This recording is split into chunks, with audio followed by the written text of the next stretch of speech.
It's over. Welcome to Derry season 1 of 3. So the next one looks like he's going backwards in time to 1935. The next one after that, 1908, which I love. Yeah, I would love to see a medieval Pennywise. They went way back in time and make it 1600s Pennywise.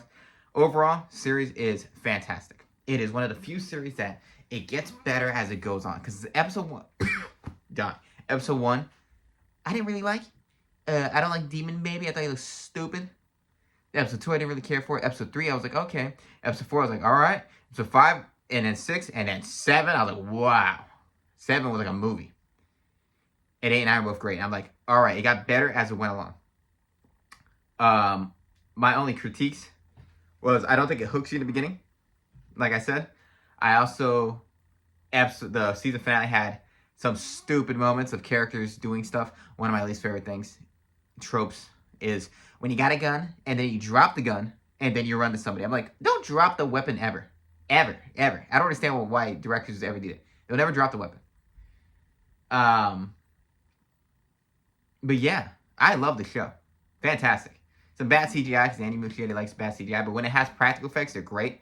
Pennywise himself is practical when he's not shape-shifting. Bill Skarsgård is phenomenal. All the key characters are cool. They're not as good as like Stranger Things or something like that, but they're still very good characters. And I very much enjoyed myself. And as far as the story goes, the story is the best part. If you're going to do a stories of Pennywise and you want to do something that's different, they went with the story that I would have picked. If I would have picked what I want to see, I like the aliens route of what if the military went after Pennywise? That's fascinating. And the idea that the military is going after Pennywise is so cool. That is the most interesting ever. And Dick Halloran, I thought he was going to be a cameo character. He's a main character. But him and the lead soldier dad, two fantastic characters. Absolutely love them. I thought the story itself was a fantastic story and the best route you could have gone to make this as interesting as you can make it. The guy with saw him in his childhood, he came back in there and he wants to initially trap Pennywise. Then you reveal that he doesn't. But, man, I enjoyed almost everything I saw. I'm going to give it a 4.5. I thought I was going to give it a 5. But I was like, it does have its little bit of flaws. But overall, I think it's a show worth watching. I think it's very creative. It's far superior to the movies.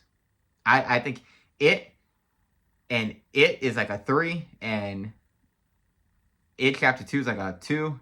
I don't like It Chapter 2 at all. I don't think it's good. So the movies I don't really care for. Pennywise I never cared for up until this. And the fact that they give an origin story for Pennywise and you understand exactly, I fully understand what Pennywise is, because sometimes you don't want characters explained. Like Michael Myers. I don't want Michael Myers explained. This is why I hate like cursing Michael Myers and things like that. They're like, oh, he's part of an occult group. Yeah, he's a demon. I'm like, no. I prefer Pennywise, though, to be explained because he doesn't make any sense. And the fact that he made sense out of him, I'm like, cool. It's a fascinating, overcomplicated story, but it is very interesting and well explained, and I completely get it now. The episode there in the sewers, fantastic. So, yeah. Welcome to Derry. Great show. Worth watching. Best show of the year. I think that and Share Company are like top 2 shows out right now. They're both happening at the same time. But Welcome to Derry is the best show of the year. Go watch it. And subscribe. Highly recommend.